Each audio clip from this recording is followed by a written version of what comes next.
स्तोत्ररत्नम् श्रीमान् वेङ्कटनाथार्य कवितार्किककेसरी वेदान्ताचार्यवर्यो मे सन्निधत्तां सदा कृति। स्वादयन्निव सर्वेषां त्रयन्तार्थं सुदुर्ग्रहम् स्तोत्रयामास योगीन्द्रः तं वन्दे यामुनाह्वयम्। नमो नमो यामुनाय यामुनाय नमो नमः। नमो नमो यामुनाय यामुनाय नमो नमः। नमो चिन्त्याद्भुताक्लिष्ट ज्ञानवैराग्यराशये नाथाय मुनये गाद भगवद्भक्तिसिन्धवे। नमो चिन्त्याद्भुताक्लिष्ट ज्ञानवैराग्यराशये नाथाय मुनये गाद भगवद्भक्तिसिन्धवे। तस्मै नमो मधुचिदङ्घ्रिसरोजतत्त्व ज्ञानानुरागमहिमातिशयान्तसीम्नि नाथाय नाथमुनयेऽत्र परत्र चापि नित्यं यदीयचरणौ शरणं मदीयम्।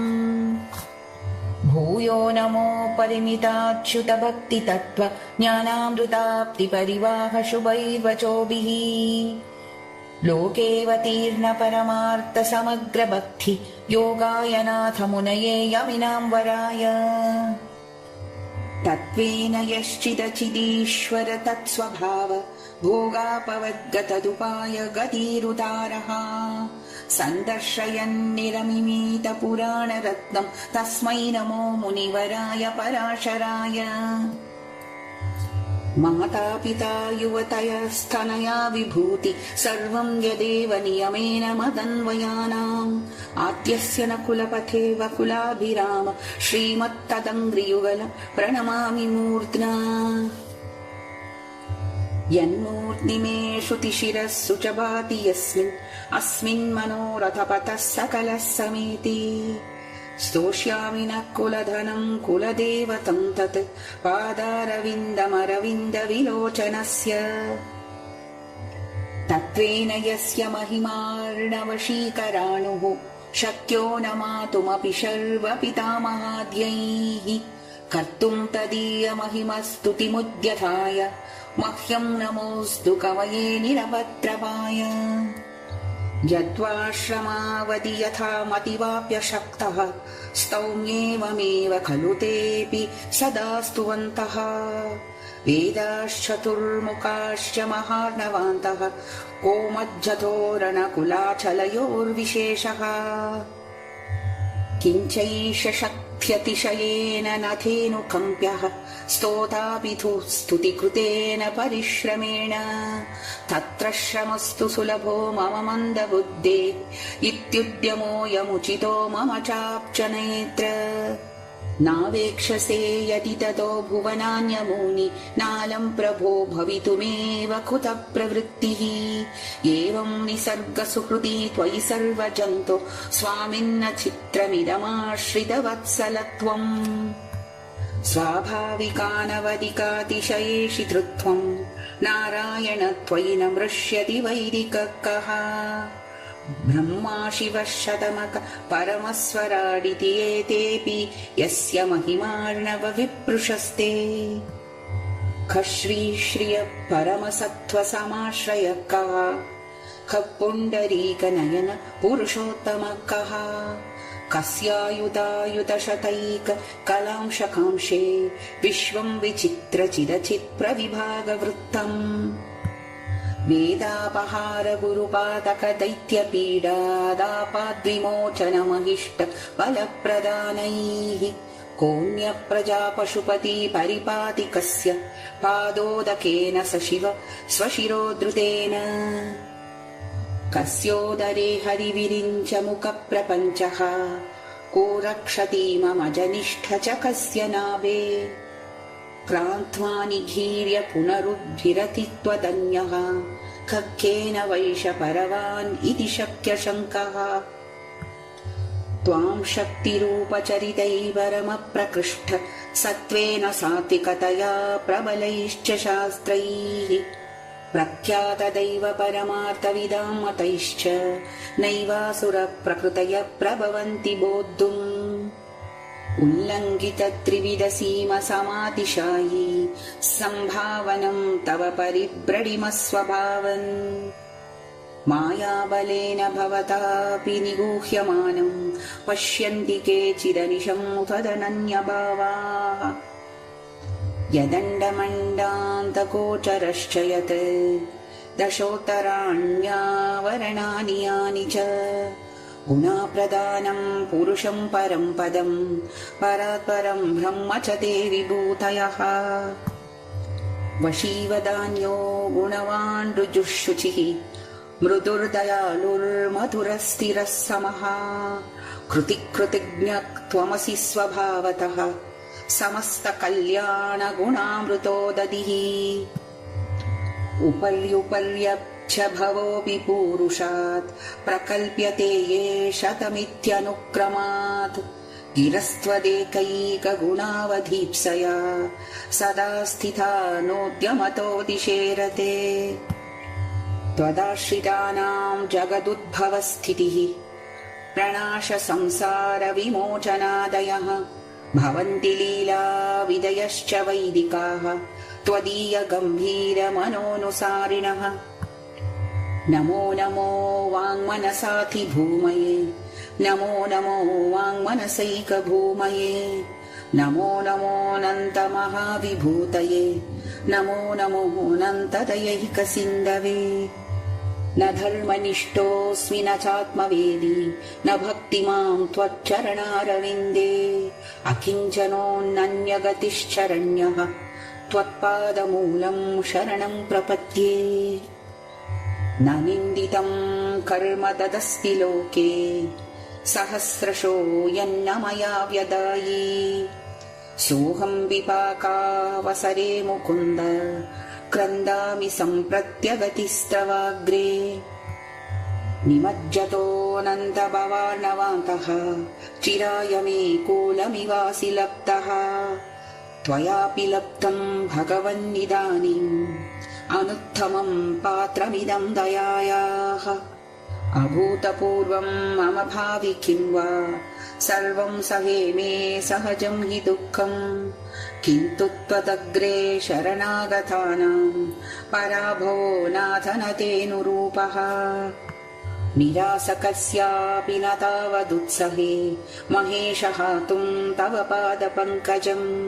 वृषा निरस्तोऽपि शुशुस्तनन्दयः न जातु मातुश्चरणौ जिहासति तवामृतस्य निनिपादपङ्कजे निवेशितात्मा कथमन्यदिच्छति स्थितेरविन्दे मकरन्दनिर्भरे मधुव्रतो नेक्षुरकं हि वीक्षते त्वदङ्घ्रिमुद्दिश्य कदापि केनचित् यथा तथा वापि सुकृत्कृतोऽञ्जलिः तदैव मुष्णात्यशुमान्यशेषतः शुभानि पुष्णाति न जातु हीयते उदीर्णसंसारदवाशु क्षणिम् क्षणेन निर्वाप्य पराञ्जनिर्वृतिम् प्रयच्छति त्वच्चरणारुणाम्बुज द्वयानुरागामृतसिन्धुशीकरः विलासविक्रान्तपरावरालयम्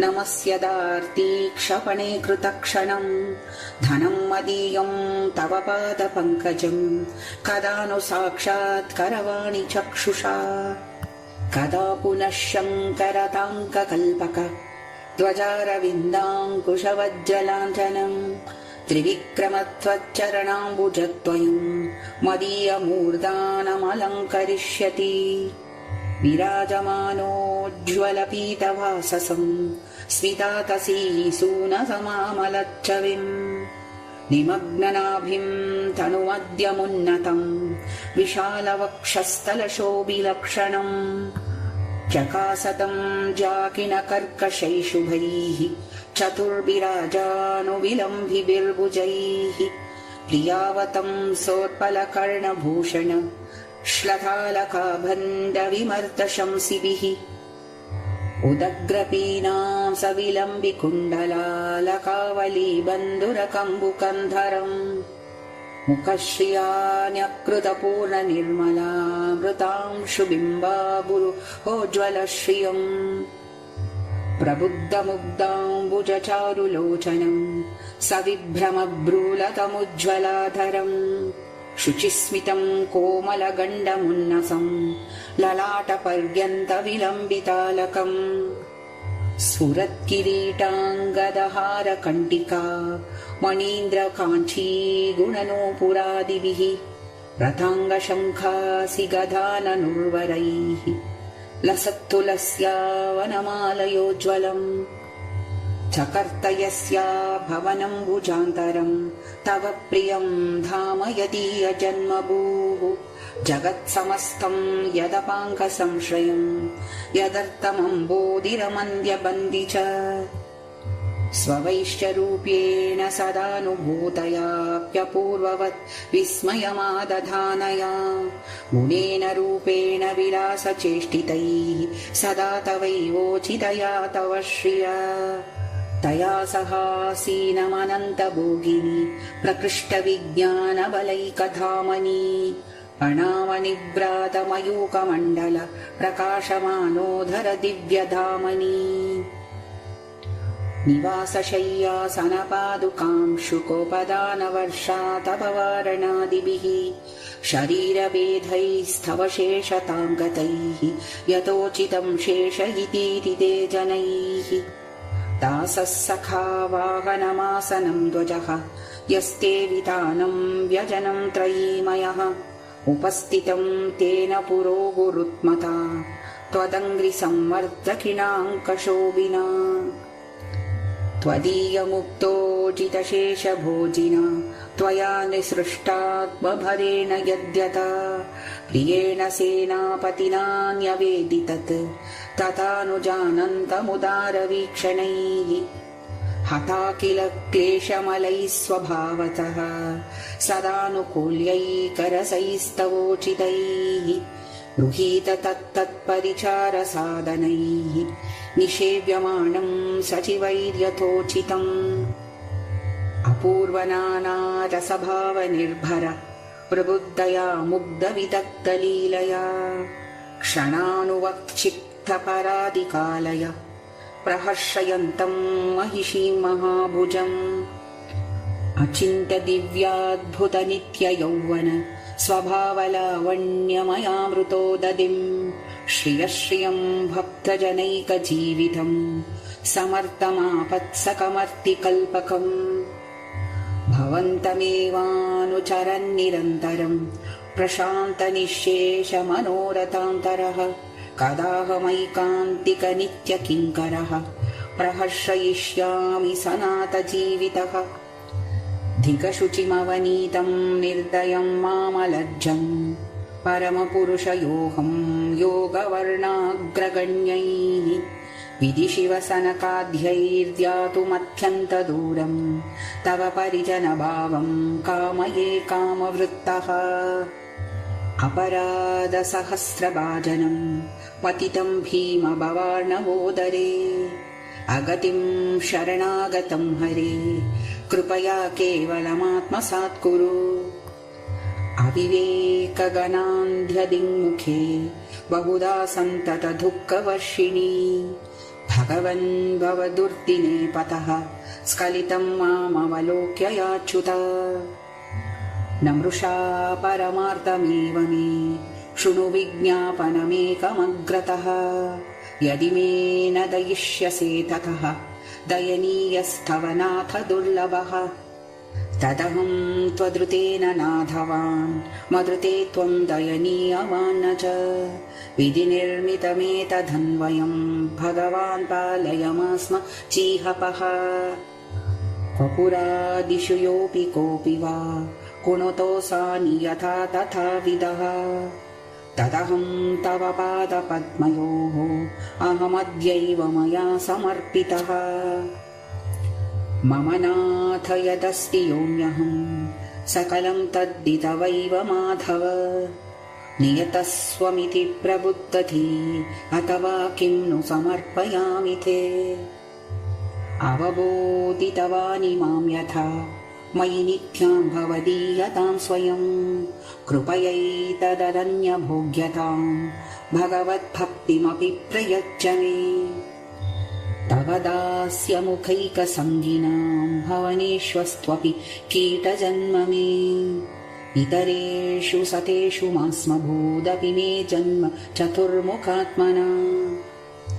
सकृत्वदाकारविलोकनाशया तृणाकृतानुत्तमभुक्तिमुक्तिभिः महात्मभिर्मामवलोक्यतां नय क्षणेऽपि ते यद्विरहोति दुःसहः।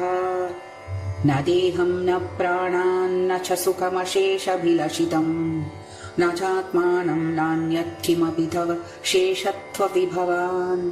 बहिर्बोधं नाथ क्षणमपि सहेयातु शतधा विनाशं तत्सत्यं मधुमथन विज्ञापनमिदम्। दुरन्तस्यानादेरपरिहरणीयस्य महतः निहीनाचारोऽहं नृपशुरशुभस्यास्य पदमपि। दयासिन्धो बन्धो निरवधिकवात्सल्यजलदे तव स्मारं स्मारं गुणगणमितीच्छामि गतभिः। अविच्छन्नप्येवं यदि पुनरितीच्छन्निवरचरः तमच्छन्नश्छद्म स्तुतिवचनभङ्गीमरचयम्। तथापीत्थं रूपं वचनमवलम्ब्यापि कृपया त्वमेवैवं भूतं धरणीधर मे शिक्षय मनः। पिता त्वं माता त्वं दयिततनयस्त्वं प्रियसुहृत् स्वमेव त्वं मित्रं गुरुरसि गतिश्चासि जगताम्। त्वदीयस्त्वद्भृत्यस्तव परिजनस्त्वद्भतिरहम् प्रपन्नश्चैव सत्यहमपि तवैवास्मि हि वरः। जनित्वाहं वंशे महति जगति ख्यातयशसां शुचीनां युक्तानां गुणपुरुषतत्त्वस्थितिविदां निसर्गदेव त्वच्चरणकमलैकान्तमनसाम् अदोधः पापात्मा शरणध निमज्जामि तमसि।